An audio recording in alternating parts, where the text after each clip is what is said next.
بسم الله الرحمن الرحيم. الحمد لله رب العالمين، وأشهد أن لا إله إلا الله وحده لا شريك له، وأشهد أن محمدا عبده ورسوله صلى الله عليه وسلم وعلى آله وأصحابه أجمعين. أما بعد. Assalamu alaikum wa rahmatullahi wa barakatuh. Mes bien chers frères et sœurs en islam, nous continuons la lecture à notre voyage du livre du Cheikh Abdelrazak al-Badr, hafidhallahu ta'ala, intitulé Comment accueillir Ramadan.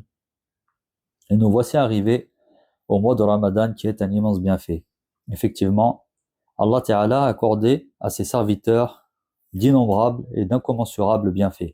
Et à ce sujet, il nous dit dans son livre, le Coran, وَإِن تَعُدُّوا نِعْمَةَ اللَّهِ لَا تَحْصُوهَا إِنَّ الْإِنسَانَ لَظَلُومٌ كَفَّارٌ. Dans son sens en français, si vous cherchiez à dénombrer les bienfaits d'Allah, vous ne le pourriez pas. L'homme est vraiment injuste et ingrat. Surat Ibrahim, chapitre 14, au verset 34. Et les bienfaits sont généraux et particuliers. Les bienfaits d'Allah Ta'ala, sachez qu'ils sont généraux et particuliers. Et ils sont aussi religieux et mondains.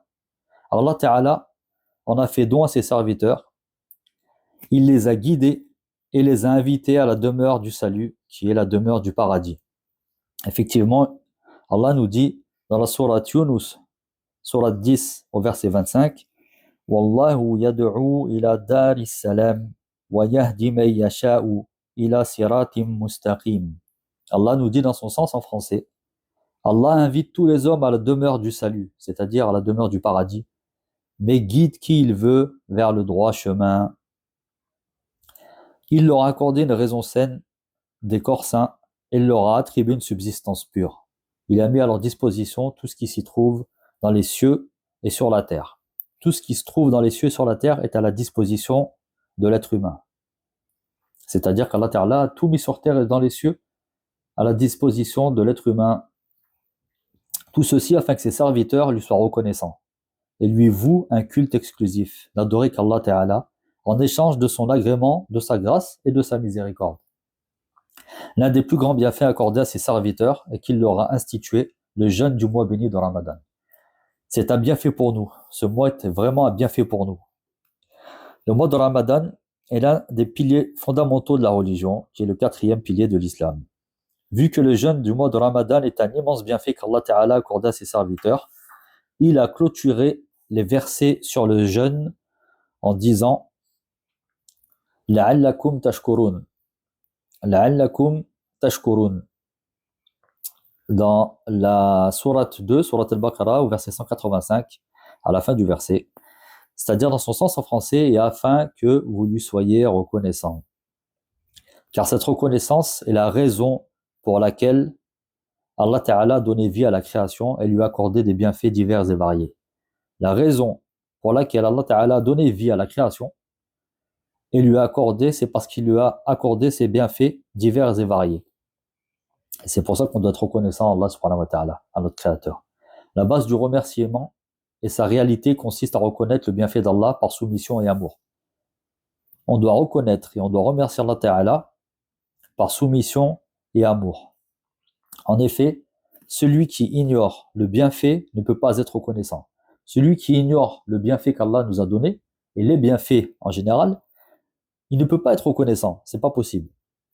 Celui qui a conscience du bienfait d'Allah, mais qui ignore que c'est Allah qui nous l'a donné, il ne peut pas remercier Allah non plus. C'est impossible. Et celui qui reconnaît le bienfait et qui reconnaît que c'est Allah qui nous l'a donné, mais il renie cela, comme le fait celui qui est ingrat par exemple, lui aussi, il ne peut pas être reconnaissant. Ensuite, celui qui reconnaît le bienfait, qui renie pas que c'est Allah qui l'a donné, mais il ne se soumet pas à lui, ni par amour, ni par agrément, et bien celui-là non plus, il n'est pas reconnaissant envers Allah Ta'ala.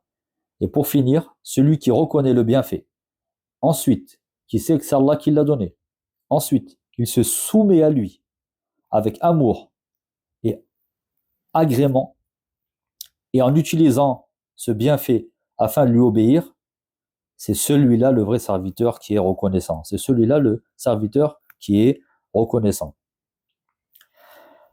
Nous voyons ainsi que la reconnaissance, elle est basée sur 5 piliers. La reconnaissance est basée sur 5 piliers. Premier pilier, il faut être humble et soumis à Allah subhanahu wa ta'ala.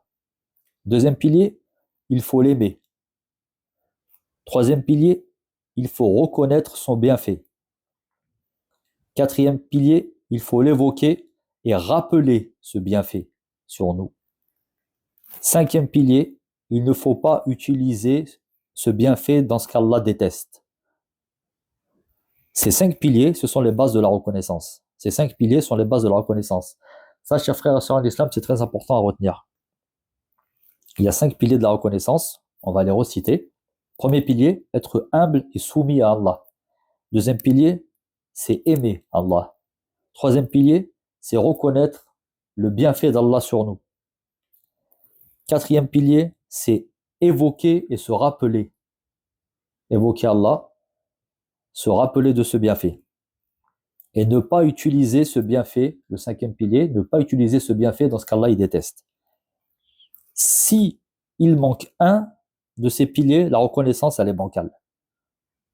Il faut savoir que toutes les définitions qu'ont données les spécialistes de la reconnaissance et de sa réalité tournent autour de ces 5 piliers. D'accord ? Par contre, il faut savoir que, bien évidemment, les gens diffèrent énormément dans la réalisation de cette reconnaissance. Nous ne sommes pas tous égaux par rapport à cela. Et ce, en raison de la différence, déjà, de leur connaissance. Il faut être au courant déjà que c'est de ces 5 piliers pour pouvoir les mettre en pratique. Donc, en raison de la différence de la connaissance, de ce qu'elle implique ensuite, cette connaissance, de la connaissance d'Allah Ta'ala, il faut connaître son Créateur pour pouvoir l'aimer, qui est le Seigneur des mondes, le Seigneur immense, le généreux donateur. Certains connaissent Allah en détail, à travers l'étude de ses noms et de ses attributs. Allah Ta'ala, il a des noms, il a des attributs. D'accord ? Donc, il y en a qui connaissent Allah Ta'ala en détail, à travers l'étude de ses noms et de ses attributs, de ses agissements, de son étonnante création, de ses magnifiques dons et autres largesses. Ils l'aiment de tout leur cœur. Leur langue l'évoque sans cesse en faisant ses éloges, et leurs membres lui sont complètement soumis et font ce qu'il agrée. Ils reconnaissent pleinement les bienfaits qu'il leur a accordés et ils les emploient en vue d'obtenir son amour et son agrément, en demandant à Allah subhanahu wa ta'ala qu'il fasse que nous soyons parmi ceux-là. Amin. En revanche, d'autres personnes, par contre, eux, ils ont corrompu leurs âmes en se détournant d'Allah et en l'ignorant. Et ils ne font que s'éloigner d'Allah en reniant ses bienfaits. Ou alors, ils le reconnaissent, d'accord, comme on l'a dit tout à l'heure, ils reconnaissent les bienfaits d'Allah, mais ils ne se soumettent pas à ses ordres. Ils ne se soumettent pas à ses ordres et ils bravent les interdits et ils n'observent pas sa législation. Le mois béni de Ramadan est un don divin et c'est une grâce qu'Allah Ta'ala il accorde à ses serviteurs afin que la foi des croyants augmente et que le laxiste il se repente. D'accord ? Le mois béni de Ramadan, c'est un don qu'Allah Ta'ala il nous a donné et c'est une grâce de sa part qu'il nous a accordé. Pourquoi ? Pour que notre foi elle augmente, pour que nous atteignions la piété et pour que celui qui était laxiste il fasse des efforts, qu'il se repente et qu'il revienne à cette piété. Allah subhanahu wa ta'ala, il a particularisé ce mois par des spécificités qui ne se trouvent dans aucun autre mois de l'année. Nous allons nous arrêter sur quelques-unes d'entre elles afin de nous rendre compte de cet immense bienfait qu'Allah ta'ala nous a accordé, afin de lui être reconnaissant et de l'adorer comme il le mérite. En revanche, nous verrons ça dans notre prochaine lecture afin de ne pas trop tarder et faire durer les assises que nous avons ensemble. اللهم صل على محمد وعلى ال محمد كما صليت على ابراهيم وعلى ال ابراهيم انك حميد مجيد وبارك على محمد وعلى ال محمد كما باركت على ابراهيم وعلى ال ابراهيم انك حميد مجيد سبحانك اللهم ربنا وبحمدك اشهد ان لا اله الا انت واستغفرك واتوب اليك والله اعلم. À savoir, mes chers frères et sœurs, une fois de plus, que tout ce qui aurait été dit comme parole bénéfique, comme enseignement, ne peut provenir que d'Allah Ta'ala de par ses dons, sa miséricorde et sa grâce. Et toute erreur ou tout oubli ne peut provenir que de moi-même ou de Shaitan.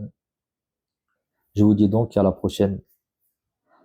Wassalamu alaikum wa rahmatullahi wa barakatuh.